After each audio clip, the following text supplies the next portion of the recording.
ప్రజాస్వామ్యమే ఎప్పుడు గెలుస్తుందన్న విషయం ఈ రోజు స్పష్టమైంది.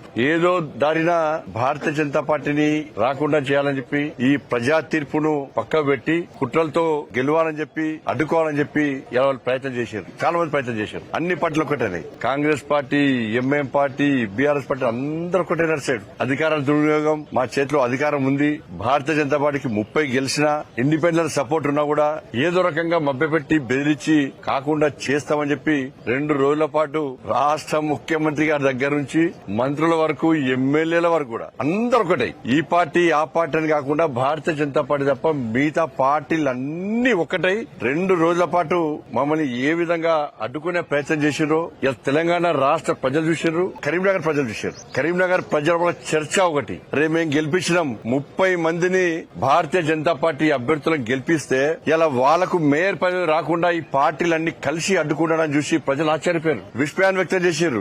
గింత కుట్రలా, ఇంత కుతంత్రాలా, కానీ అందరూ ఒకటేరు, కానీ ఏం సాధించకపోయారు. చివరకు సాధించింది భారతీయ జనతా పార్టీ.